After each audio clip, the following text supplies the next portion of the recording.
எல்லோருக்கும் வணக்கம். இறங்குறத பார்த்து பயப்படுறது நல்லதில்லை. ஷேர் மார்க்கெட்டில் இந்த நிஃப்டி 50 இண்டெக்ஸ்னுடைய 3 வருஷ சார்ட்டை நீங்கள் பார்க்குறீங்க. எத்தனை முறை பயந்துருப்போம், எத்தனை முறை சந்தோஷப்பட்டிருப்போம். பயம்தான் மிக அதிகமான முறை இந்த 3 வருஷத்தில் பண்ணியிருக்கோம். இப்பேற்பட்ட பயத்திலையும் யாராவது ஒருத்தர் வந்து இந்த நிஃப்டி 50 இண்டெக்ஸில் இன்வெஸ்ட்மெண்ட் பண்ணுறாங்க. நிஃப்டி 50 இண்டெக்ஸில் வந்து நம்ம நிஃப்டி பீஸ் ETF மூலியமாகவும் நம்ம இன்வெஸ்ட்மெண்ட் பண்ணலாம். அப்படி இல்லைன்னா நம்ம மியூச்சுவல் ஃபண்ட் வழியாக ஏதாவது ஒரு UTI நிஃப்டி 50 இண்டெக்ஸ் ஃபண்டு அல்லது ICICIன்னு நிறைய இருக்காங்க. ஏதாவது ஒரு ஃபண்டை கூட நம்ம வாங்கி வச்சு இந்த நிஃப்டியில் முதலீடு பண்ணியிருக்கலாம். அப்படி முதலீடு பண்ணியிருந்தா டெய்லி ஒவ்வொரு ஷேர் பயப்படாமல் எதுக்கு பயப்படணும், மார்க்கெட் என்ன, அதுலேயும் முக்கியமாக இந்த நிஃப்டி 50 இண்டெக்ஸ் என்ன முடிஞ்சா போயிட போகுது அப்படின்ற மாதிரி நம்ம முதலீடு பண்ணியிருந்தோம்னு வச்சுங்களேன். என்ன ஆகுது அப்படின்னு பார்த்தீங்கன்னா, மொத்தம் 2021 இன்னைக்கு வரைக்கும் கணக்கு பார்க்கல 761 ட்ரேடிங் டே ஆக மொத்தம் ஒவ்வொரு நாளையும் க்ளோஸில் ஒரு நிஃப்டி பீஸ் மட்டும் வாங்கியிருந்தோம்னா கூட பயப்படாமல் 761 ரூபா போட்டு 761 குவான்டிட்டி ஆயிருக்கும். அப்போ மொத்தமாக நம்மளுடைய முதலீடு எவ்வளவு ஆகுது அப்படின்னு பார்த்தீங்கன்னா 1,44,922 ரூபா ஆகுது. இப்போ கரண்ட் ப்ரைஸ் வந்து 236 ரூபா. மொத்த குவான்டிட்டி நம்மகிட்ட 761 இருக்கு. ஆக மொத்தம் நம்மளுக்கு வரக்கூடிய லாபம்னு பார்த்தோம்னா 34,788 ரூபா லாபம். ஸோ மொத்தமாக அப்சல்யூட் ப்ராஃபிட் பார்த்தோம்னு வச்சுங்களேன், இந்த 3 வருஷத்தில் நம்ம ரொம்பவுமே பயந்துருக்கோம். அப்படி பயப்பட்டுமே நம்மளுக்கு ஆல்மோஸ்ட் 24% ரிட்டர்ன் கிடைச்சிருக்கு. இதில் நம்ம எதுவும் ஸ்டெப் அப் இன்வெஸ்ட்மெண்ட் பண்ணல, ரீஇன்வெஸ்ட்மெண்ட் பண்ணல. ஒரு பிளைன் வெண்ணிலாலேயே நம்மளுக்கு ஒரு 24% அப்சல்யூட் ப்ராஃபிட் கிடைச்சிருக்கு. அப்போ இதுலேருந்து நம்மளுக்கு என்ன தெரியுது, நம்ம ஷேர் மார்க்கெட்டில் அதிகமாக பயப்பட்டு ஒன்றும் ஆக போகிறதில்ல, மார்க்கெட் மேலே ஏறுதா கீழே இறங்குதா அப்படின்ற அந்த கணிப்பே நம்ம பண்ண தேவையில்லை. மார்க்கெட்டை டைம் பண்ணுன்ற அவசியம் இல்லை. டெய்லி நம்ம மார்க்கெட்டில் கொஞ்சம் கொஞ்சமாக, அதாவது அவங்க சக்திக்கு பொறுத்து தாங்க. சில பேர் வந்து டெய்லி இன்வெஸ்ட்மெண்ட் பண்ணலாம், சில பேர் பணம் கம்மியாக இருந்தால் வீக்லி பண்ணலாம், அதை விடவும் கம்மியாக இருந்தால் மந்த்லி பண்ணலாம். நீங்கள் ஒன்றும் வேண்டாம், ஒரு மாதத்துக்கு 1000 ரூபாய் எப்படி செலவாகுதுன்னே நம்மளுக்கு தெரியாது. அப்பேற்பட்ட அந்த 1000 ரூபாய் நீங்கள் ஒரு UTI நிஃப்டி 50 இண்டெக்ஸ் ஃபண்ட், இதில் வந்து அசட் அண்டர் மேனேஜ்மெண்ட் அதிகமாக இருக்குது. அதனால இது ஒரு எக்ஸாம்பிளுக்கு எடுத்திருக்கேன். இன்னும் ICICI இவங்கன்னு ஏகப்பட்ட நிஃப்டி 50 இண்டெக்ஸ் ஃபண்ட் இருக்கு. ஸோ இதில் கொண்டு போய் நீங்கள் ஒரு 1000 ரூபா போட்டுக்கிட்டு வந்திருந்தீங்கன்னா போதும். SIP வந்து 3 வருஷத்துக்கு முன்னாடி இருந்து மாசமான 1000 ரூபா போட்டு வந்தீங்கன்னா உங்கள் பணம் 36,000 ரூபா. இப்போ அதை விட 15,000 ரூபா அதிகமாக, ஆல்மோஸ்ட் சேம் அந்த 25% 15,000 ரூபா அதிகமாக இருந்திருக்கும். இந்த 1000 ரூபா உங்கள் கண்ணுக்கு ஏதாவது தெரியுதா? ஒன்றும் இல்லை. ஒரு ஹோட்டலுக்கு போயிட்டு வந்தால் 500 ரூபாய் காணும். அது மாதிரி ஒரு மாதத்துக்கு 2 தடவை ஹோட்டல் போயிட்டு வந்தால் 1000 ரூபா காணாமல் போகுது. அப்பேற்பட்ட அந்த 1000 ரூபாய் மாதம் இன்வெஸ்ட்மெண்ட் பண்ணிட்டு வந்திருந்தா உங்கள் கண்ணுக்கே தெரியாத பணம் இப்போ 45,000 ரூபாய் இருக்கும். இதை ஏதாவது ஒரு செலவுக்கு வச்சுக்கலாம்ல, கடைசிக்கு ஸ்கூல் ஃபீஸ்க்காக கட்டலாம்ல. அதனால் நண்பர்களே, ஷேர் மார்க்கெட் இறங்குறத பார்த்து பயப்படுறது நல்லதல்ல. ஒவ்வொரு முறையும் நம்மகிட்ட பணம் இருந்து அதை ஏவரேஜ் பண்ணி இன்வெஸ்ட்மெண்ட் பண்ணிக்கிட்டே வந்துட்டே இருந்தோம்னா நம்மளுடைய பர்டிகுலராக இந்திய ஷேர் மார்க்கெட் ஆகட்டும், அமெரிக்க ஷேர் மார்க்கெட் ஆகட்டும், ஜப்பான் ஷேர் மார்க்கெட் ஆகட்டும், இவெல்லாம் நல்ல வளர்ச்சி பாதையில் அல்லது வளர்ந்த நிலையில் இருக்கா. அதனால் எப்படியும் பெரும்பாலும் லாபத்துக்கு தான் வந்து சேருவான் நீண்ட கால அடிப்படையில் அப்படின்றது என்னுடைய கருத்து.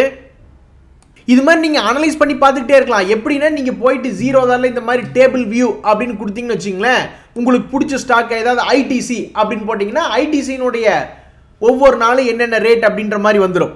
அவனுடைய விலை கூட ஒரு 350 ரூபா, அவனை கூட விட்டுருங்க. ஒரு சாதா ஷேர் ஏதாவது ஒரு IRFCன்னு கூட வச்சுங்க. IRFC இப்போ விலை ஏறி வந்துட்டான். பட் அந்த காலத்துல இவன்லாம் 30 ரூபா 20 ரூபா ரேஞ்சில் தானே இருந்தான். அப்போ இது போன்ற ஷேர்களை ஒவ்வொரு ஷேராக டெய்லி வாங்கிட்டு வந்துட்டு இருந்தோம்னாக்கா இன்னைக்கு என்ன அமௌண்ட்டு, எவ்வளோ லாபத்தில் இருக்குது அப்படின்ற மாதிரி ஈஸியாக கால்குலேஷன் பண்ணி பார்த்துக்கலாம். ஸோ உங்களுக்கு பிடிச்ச ஷேரில் போய் இப்படி அந்த டேபிள் வியூவில் எடுத்து கால்குலேஷன் பண்ணி பாருங்கள். என்னை பொறுத்த வரைக்கும் அது வெற்றியில் தான் வந்து முடிஞ்சிருக்கும். நண்பர்களே, ஷேர் மார்க்கெட்டுக்கு ஒரு முக்கியமான நியூஸ், அதாவது 2024 பிப்ரவரி இன்ட்ரீம் பட்ஜெட்டில் நான் எதுவும் பெருசாக இருக்காது, எது அதிகமாக எதிர்பார்க்காதீங்க அப்படின்ற மாதிரி தான் நிர்மலா சீதாராமன் அவர்கள் வந்து டோன் செட் பண்ணுறாங்க.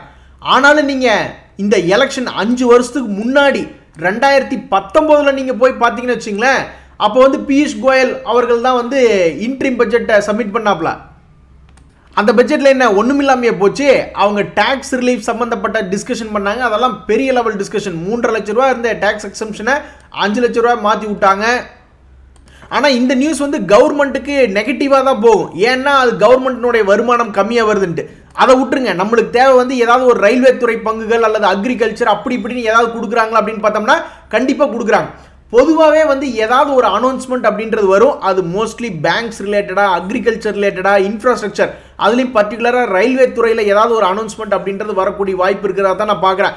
அப்படி வந்துச்சுன்னா அந்த துறை சார்ந்த பங்குகளுக்கு ஒரு 2-3 நாளைக்கு சந்தோஷமாக இருக்கும். மேலே கீழே ஏறி இறங்கி ஆடிக்கிட்டு கிடப்பான். அப்புறம் மறுபடியும் சுமாராக சாதா ஸ்டாக்காக மாறிடுவான். ஸோ என்னை பொறுத்த வரைக்கும் 2024 பிப்ரவரி 1ஆம் தேதி அவங்க எது போன்ற ஸ்டாக்குகளை பற்றி எந்த துறை சம்பந்தப்பட்டதில் ஆக்டிவேஷன் இருக்கலாம்னா பழையபடி இந்த ரயில்வே துறை, அக்ரிகல்ச்சர், பிஎஸ்சி பேங்க்ஸ் ரிலேட்டடாக இருக்கலாம் அப்படின்றது என்னுடைய கருத்து.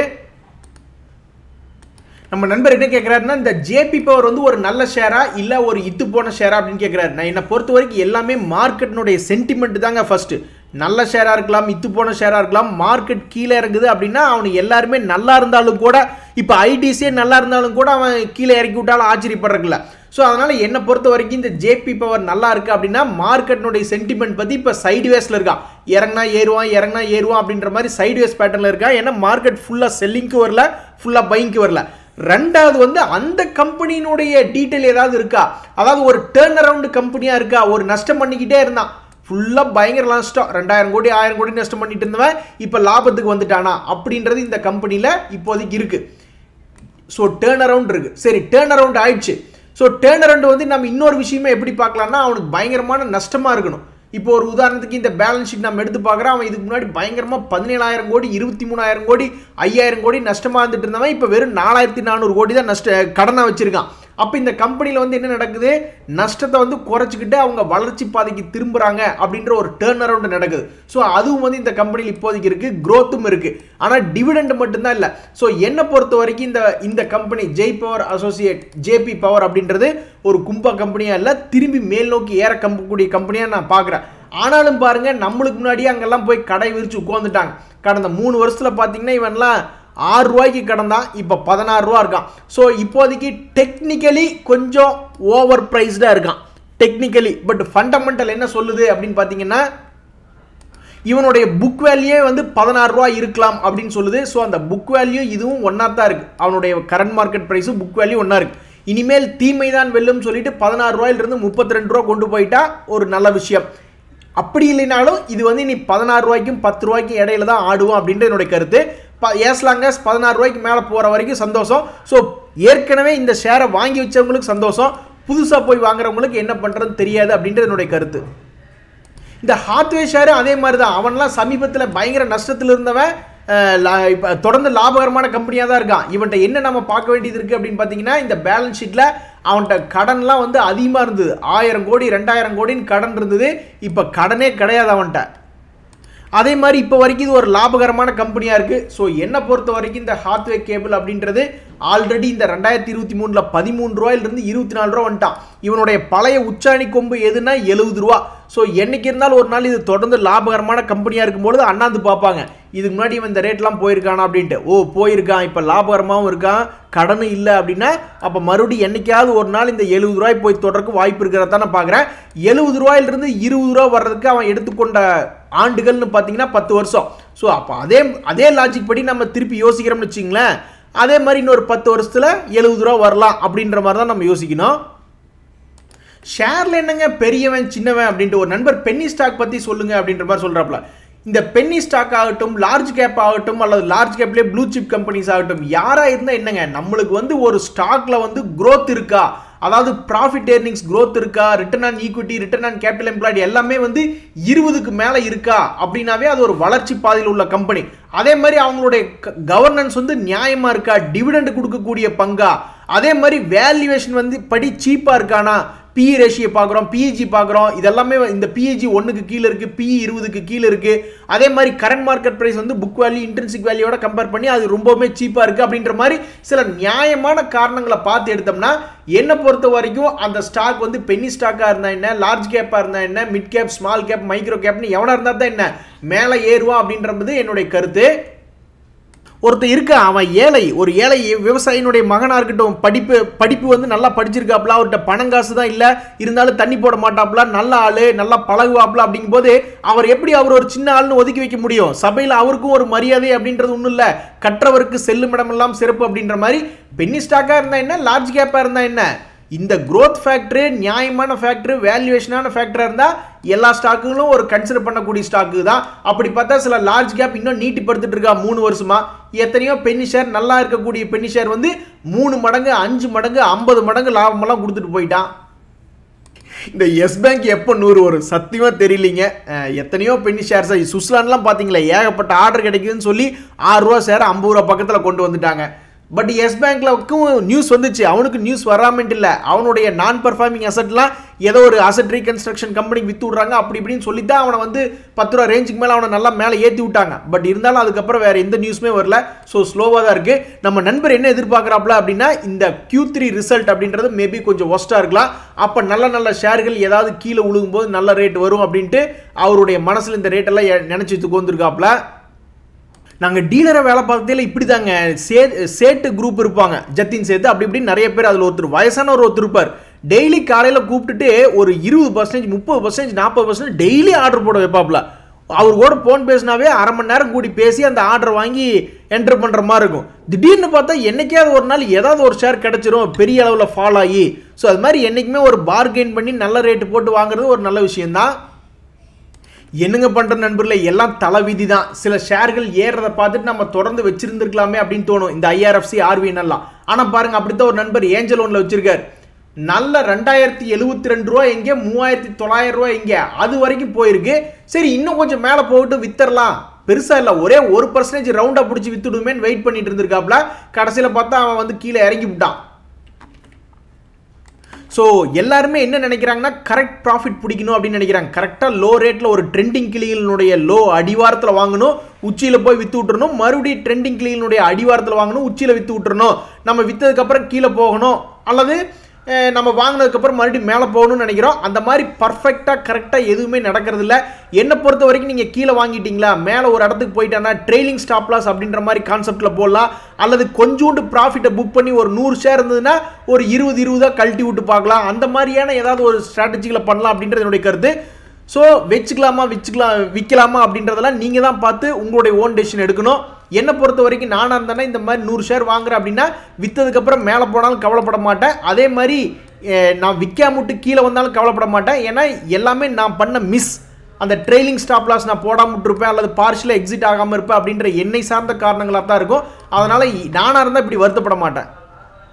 கிராம்ப்டன் கிரீவ்ஸ் என்னை பொறுத்த வரைக்கும் எஸ்ஐபி போகிறதுக்கு நல்ல ஒரு தகுதியான ஷேராக பார்க்குறேங்க. இப்போதைக்கு ஒரு மேலே போயிட்டு இருக்கக்கூடிய ட்ரெண்டில் இருக்கான். அப்போ இது போன்ற ட்ரெண்டில் இருக்கும்போது ஜென்ரலாக பார்க்கும்பொழுது ஒவ்வொரு முறையும் சப்போர்ட் எடுத்து மறுபடியும் ரெசிஸ்டன்ஸ் போய் இப்படி தான் போயிட்டு இருப்பான். ஸோ இது போன்ற ஸ்டாக்குகளில் எஸ்ஐபி முறையில் வீக்லி ஒன்ஸோ அல்லது மந்த்லி ஒன்ஸோ தொடர்ந்து இன்வெஸ்ட்மெண்ட் பண்ணிகிட்டே இருக்கும்போது அவனுடைய அலை இப்படி போயிட்டு இருக்கும்பொழுது இந்த பேட்டர்னில் திடீர்னு ஏதாவது ஒரு உச்சத்துக்கு வரும்போது நம்ம அக்குமுலேட் பண்ணது லாபத்துக்கு வரும்போது கொடுத்துட்டு வந்துடலாம். ஸோ என்னை பொறுத்த வரைக்கும் இது போன்ற கிராம்ப்டன் கிரீவ்ஸ் போன்ற கம்பெனி எல்லாம் ஒரு பேட்டர்னில் ஏறுமுகத்தில் வந்து விழுந்திருக்கான். அப்படி இருக்கும்போது இறங்கினாலும் ஏறக்கூடிய வாய்ப்பு இருக்கிறத நான் பார்க்குறேன். இப்படி தான் நான் இன்னொரு ஷேர் எது அப்படின்றது பார்க்குறேன்னா இந்த ப்ளூ டாட் அப்படின்ற ஒரு ஷேரை வந்து நான் பார்க்குறேன். ஸோ இப்போ இந்த ப்ளூ டாட் அப்படின்ற ஷேர் ஏற்கனவே நம்ம வந்து சப்போர்ட்லையும் பார்த்துருந்தோம், ரெசிஸ்டன்ஸ்லையும் பார்த்துருந்தோம். அந்த பேட்டர்ன் படி நம்ம போட்டு வச்ச பேட்டர்ன் படி அவன் வந்து என்ன பண்ணுறான் அப்படின்னு பார்த்தோம்னாக்க கரெக்டாக இங்கே வந்து சப்போர்ட்டில் விழுந்திருக்கான். மேபி இங்கே சப்போர்ட்லேருந்து மறுபடியும் என்னன்னா இதுக்குள்ளே ஒரு 10% அடுத்த ஒரு 3 மாதத்துக்குள்ள ஒளிஞ்சிருக்கிறதா பார்க்குறேன். இல்லைனாலும் கீழே ஒரு 5600 வரட்டும், அது இன்னுமே பெரிய சப்போர்ட் தான். அப்போ சைட்வேஸ் பேட்டர்ன்லேயே சேனல் பேட்டர்னாக மாறிடுவான், பெரிய அமௌண்ட்டாக கிடைக்கக்கூடிய வாய்ப்பு இருக்கிறதா நான் பார்க்குறேன். மற்ற 2 ஷேர்களையும் அப்புறம் பார்ப்பாங்க, அது 10-20% ஆடிட்டு இருக்கிறது. எனக்கு ஏனோ தெரியல, இந்த உகர் சுகர் மறுபடியும் வந்து என் மைண்டுக்குள்ளே வந்து உட்காந்துக்கிட்டு என்னை பிடிச்சி வம்பு கிழத்துக்கிட்டே இருக்கான். என்ன காரணம்னு தெரியல. இப்போ 80 ரூபா ரேஞ்சில் இருக்கான். ஒருவேளை இவன் 130 ரூபாய்க்கு போயிடுவானா, ஒரு 50-60% சம்பாரிச்சு கொடுப்பானா அப்படின்ற என் மைண்டுக்குள்ளேயே வந்து விளையாண்டுக்கிட்டே இருக்கான். 2022 வந்து நல்ல ஒரு ரேலி ஆகிட்டு அப்புறம் மறுபடியும் கீழே விழுந்துட்டு மறுபடியும் மேலே தான் போயிருக்கான். இப்போ இந்த பேட்டர்ன் வந்து மறுபடியும் ரிப்பீட் ஆகிற மாதிரி நான் பார்க்குறேன். இதுக்கு முன்னாடி எப்படி மேலே போயிட்டு ரொம்ப டிராஸ்டிக்காக கீழே இறங்கினானோ அதே மாதிரி மேலே போயிட்டு இப்போ டிராஸ்டிக்காக இறங்கியிருக்கான். அப்போ 2024 முடியும் பொழுது அல்லது 2025 முடியும் பொழுது இவன் ஒரு 150 ரூபா இருப்பானா, பணத்தை டபுள் பண்ணி விடுவானான்னு என் மைண்டுக்குள்ளே வந்து ஓடிக்கிட்டே இருக்கான். அதனுடைய விடை 2 வருஷம் கழிச்சு தான் தெரியும். இருந்தாலும் இவன் மறுபடியும் என்னை வந்து பம்பு கிழுத்துட்டு என்னை மறுபடியும் பாருன்ட்டே இருக்கான் இந்த உகர் சுகரு. ஸோ இதை 2 வருஷம் கழிச்சு பார்த்தா தான் தெரியும் இவன் மறுபடியும் 140 ரூபா வந்துட்டானா இல்லையா அப்படின்ட்டு. இவனை ஏன் நான் மறுபடியும் பார்க்குறேன் அப்படின்னா இந்த உகர் சுகர்னுடைய ப்ராஃபிட் அண்ட் லாஸ் பார்க்குறேன். அது தொடர்ந்து லாபகரமாக மட்டும் இல்லை, வளர்ச்சி அடையக்கூடியதாக இருக்குது. அவனுடைய ப்ராஃபிட் க்ரோத் எல்லாம் 96%ன்னு காட்டுறான். அது மட்டும் இல்லை, பொதுவாகவே நான் 15-20 வருஷமாக பார்த்துருக்கேன். சுகர் கம்பெனிகள் பெரும்பாலும் ஏறினா இறங்குவான், அப்புறம் இறங்கினா மேலே ஏறுவான். இது ஒரு சைக்கிளிக்கலாக இருக்கும். ஸோ எல்லாமே சேர்ந்து என்னை போட்டு பாடாப்படுத்துது இந்த உகர் சுகரை பாரு அப்படின்ட்டு. ஆனால் 2 வருஷம் கழிச்சு தான் ரிசல்ட் தெரியும். நண்பர்கள், இந்த CDSL ஷேர் வச்சிருக்கிறவங்களுக்கு ஒரு சந்தோஷமான செய்தி. சமீபத்தில் இவன் பெருசாக இறங்கவே இல்லை. இவனை நம்ம ஒரு இடம் பார்த்துருக்கோம். இவனை ஏதோ ஒரு காலத்தில் அக்டோபர் மாதத்தில் 1389 ரூபாய்க்கு பிரேக் அவுட் ஆகுதுன்னு பார்த்துக்கிட்டு இருந்தோம். கடைசியில் இப்போ 1770 வந்துட்டான். இப்போ நம்ம என்ன பார்க்குறோம் அப்படின்னு பார்த்தீங்கன்னா, இப்போதைக்கு ஒரு சப்போர்ட் லெவலில் இருக்கா. இதுக்கு முன்னாடியே ஒரு முறை சப்போர்ட் எடுத்து ஒரு 5% பக்கம் லாபம் கொடுத்துருக்கான். ஸோ இந்த முறையும் சப்போர்ட் எடுத்து ஒரு 5% லாபம் கொடுப்பானா அப்படின்றத பொறுத்து இருந்து பார்க்கணும் ஒரு மாதத்துக்குள்ள. அதே மாதிரி இந்த எடில்வைஸ் ஃபினான்ஷியல் சர்வீசஸ் இப்போ பாருங்கள், 100 ரூபாய் போன பங்குகள்லாம் ரொம்ப கம்மியாக இருக்குது. இந்த எடில்வைஸ் ஃபினான்ஷியல் சர்வீசஸ் அப்படின்ற ஷேர் வந்து இப்போ 72 ரூபா இருக்கான். 72 இருக்கிறது மட்டும் இல்லை, இவன் வந்து ஒரு வித்தகனாக இருக்கான். இவனுடைய ட்ரெண்டே வந்து தொடர்ந்து அப் ட்ரெண்டாகவே இருக்குது. அப்போ இந்த அப் ட்ரெண்டில் என்ன பண்ணுறானுங்க, இந்த 1.5 வருஷமா மேலேருந்து கீழே இறங்கினா ஏறதான் பார்க்குறான். அப்போ மறுபடியும் இந்த 72லேருந்து மேலே ஏறி 85 95 தாண்டி போய் 100 ரூபாய் போய் தொட போறானா இல்லை என்ன பண்ண போறான் அப்படின்றத நீ பொறுத்து இருந்தா பார்க்கணும். இப்போதைக்கு அப் ட்ரெண்டில் இருக்கா, அப் ட்ரெண்டில் வந்து சப்போர்ட்ல வந்து விழுந்திருக்கா. ஸோ இந்த எடில்வைஸ் ஷேர் வச்சிருக்கிறவங்களுக்கு இது ஒரு சந்தோஷமான செய்தி தான். இன்றைய தகவலாம் உங்களுக்கு உதவியாக இருந்ததுன்னா எனக்கு ரொம்ப சந்தோஷம் தான். ரொம்ப நன்றி, வணக்கம்.